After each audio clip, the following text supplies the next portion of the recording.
এত কাঁপাকাঁপি করছো কেন পাখি? আমার মতো বুড়ো বর তোমার পছন্দ হয়নি? আরাপ কথাটা বলল তার ছেলের সুরে, কারণ সে নিজেও জানে সে মোটেও বুড়ো নয়। 27 বছর বয়সী তাগড়া যুবক সে। তবে এসব বলছে এই মুহূর্তে, কারণ তার প্রিয়দর্শিনীকে খেপাতে তার ভীষণ মজা লাগে। সামনের চেয়ারে বেঁধে রাখা হয়েছে 18 বছর বয়সী একটি মেয়েকে। কখন বাঁধলো, কে বাঁধলো, এসব কিছুই জানা নেই তার। এখন যেন সে একটা ঘোরের মধ্যে রয়েছে। তার পরনে রয়েছে লাল বেনারসি, আর মুখে সাদা সেলোটেপ লাগানো। শুধু গোঙানির শব্দ শোনা যাচ্ছে মেয়েটার মুখ থেকে। শুধুমাত্র গোঙানির শব্দ শুনে আরাফের কপালে চিন্তার ভাঁজ পড়ল। তার পাখির এতক্ষণ ধরে কষ্ট হচ্ছে, আর সে কিছুই টের পায়নি। তড়িঘড়ি করে সেলোটেপ বেশ মুখ থেকে খুলে দিয়ে ভালো করে দেখলো আরাফ। ঘেমে নিয়ে একাকার হয়েছে মেয়েটির মুখটি। আকস্মিক ভয়ে শুকিয়ে ফ্যাকাশে হয়ে গেছে। তা দেখে আরাফের মনটা খুব খারাপ হয়ে গেল। সে কত প্ল্যানিং করেছিল বাসর রাত নিয়ে, অথচ ওই পশা শ্বশুরটা কিনা তার এতদিনের প্ল্যানে সব জল ঢেলে দিচ্ছিল।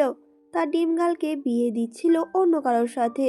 আরাফের চিন্তার মাঝে তিথির কান্নার সুরে বলে ওঠে, আমাকে ছেড়ে দিন, যেতে দিন আমাকে, প্লিজ। মুখ খুলতেই এটা বলে ডুকরে ওঠে মেয়েটি। তিথির তো এরকম কান্না দেখে আরাফ বেশ চিন্তিত সুরেই বলে ওঠে, এই না না, একদম কাঁদবে না তিথি। তোমার কান্না কি আমার সহ্য হয় বলো? আর কোথায় যাবে তুমি? বিয়ের পর তো মেয়েদের কাছে স্বামীর ঘরই হচ্ছে আসল ঘর। কথাগুলো খুব গর্বের সাথে বলল আরাফ, আর সাথে সাথে হাতের বাঁধনগুলো খুলে দিতে লাগলো। এতক্ষণ এই সুযোগটাতেই অপেক্ষায় ছিল মেয়েটা। হাতের বাঁধন খোলার সাথে সাথে হাতে একটা জোরে কামড় বসিয়ে দিল। আরাফ সূচক শব্দ করতেই ছিটকে সরে দাঁড়িয়ে গেল চেয়ার ছেড়ে তিতির। তিতিরের মনে এখন একটাই চিন্তা, যেভাবে হোক তাকে এখান থেকে পালাতে হবে, এই বাঘের ডেরা থেকে। মেয়েটা তাই এক দৌড়ে রুমের দরজার কাছে গিয়ে দরজা খোলার চেষ্টা চালালো, কিন্তু কিছুতেই দরজাটা খুলতে পারলো না। বর্তমানে এই দরজাটা লক করা রয়েছে, আর তার চাবি রয়েছে আরাপের কাছেই। হুট করেই আরাপ পিছন থেকে খুব কাছাকাছি চলে এলো ওর। তা দেখে তিতির ভয়ে কাঁপতে লাগলো। মনে মনে ভাবলো, এই লোকটা কি করবে এখন? ওকে মেরে টেরে ফেলবে না তো? কথাটা ভেবেই চোখ খিচে বন্ধ করে 2 হাত দিয়ে শাড়ির আঁচল খামচে ধরলো। মুহূর্তে শ্বাস আটকে গেল ওর। টের পেল আরাফের গরম নিঃশ্বাস ওর ঘাড়ের উপর পড়ছে। আরাফ তখন মৃদু স্বরেই বলে উঠল, কি হলো? আমার থেকে কি পালাতে চাইছো পাখি? আরাফের বাঁকানো হাসি এবং বিদ্রুপের সাথে কথাগুলো তিতিরের গায়ে যেন রক্ত হিম করে দিল। মেয়েটা ওভাবে চোখ খিচে এক নিঃশ্বাসে বলে গেল, খবরদার আমার কাছে আসার চেষ্টা করবেন না আপনি। আমি কিন্তু তাহলে আপনাকে আবারও কামড়ে দেব। কথাটা শুনেই আরাফ মুচকি হাসলো। অতঃপর তিতিরের কানের কাছে মুখ নিয়ে বলে উঠল, তোমার কি মনে হয় তুমি একটা শুধু কামড় দিলেই এই আরাফ চৌধুরীকে ঘায়েল করতে পারবে? You know what Pakhi, you need to me more script to kill and monster like me. কথাটা বলেই আরাফ হাসতে থাকে ঠোঁট বাঁকিয়ে, ঠোঁট জোড়া স্থির তিতিরের গালের ওপর। কিন্তু কথাগুলো শোনা মাত্রই তপ করে চলে উঠল তিতির। কোমরে হাত রেখে বলে উঠল ঝগড়াটি সুরে, দেখুন, আপনি আরাফ হন আর যাই হন, আমি আপনার কোনো পাখিটাকি নই। আর না আপনাকে আমি চিনি, আর না আপনার সাথে আমার কোনোদিনও বিয়ে হয়েছে। সো প্লিজ আমাকে যেতে দিন। তিতিরের কথা শোনা মাত্রই আরাফের চোয়াল শক্ত হলো মুহূর্তেই। তার চোখ এতক্ষণ যে তিতিরের জন্য নরম ছিল, সেই চোখ এখন ভিড়ল আক্রোশে। তা দেখেই কেঁপে উঠল মেয়েটা। বুঝলো আরাফ রেগে গিয়েছে, ভয়াবহ রকমের রেগে গিয়েছে। হতেই পারে লোকটা তিতিরকে অন্য কারোর সাথে গুলিয়ে ফেলেছে, কাছের কোনো মানুষ ভেবে ভুল করেছে। কিন্তু এভাবে কথাগুলো বলা মনে হয় ঠিক হয়নি তিতিরের। তিতির যখন এসব আকাশ পাতাল ভাবনায় বিভোর ছিল, ঠিক তখনই আরাফ কিছু ছবি ছুঁড়ে মারে তিতিরের দিকে। বলে ওঠে, তুমি আমার বউ নয়, আমাদের বিয়ে হয়নি, তাহলে এগুলো কি? এখন বলো এই ছবিগুলো মিথ্যে, আমার বানানো। একটা কথা জেনে রাখো, এই আরাফ চৌধুরীকে যদি মরতে হয়, তবুও সে তোমাকে বউ বানিয়েই মরবে। তিতির ওর সামনে পড়ে থাকা ছবিগুলো একটা একটা করে তুলল হাতে। তারপরে ছবিগুলো সামনে ধরতেই তার চক্ষু চড়ক গাছ হয়ে গেল। সাথে সাথে পায়ের তলায় মাটি যেন সরে গেল। অসম্ভব, এই লোকটা তিতিরকে অজ্ঞান করে বিয়ে করেছে, অথচ ও কোনো কিছুই বুঝতে পারল না।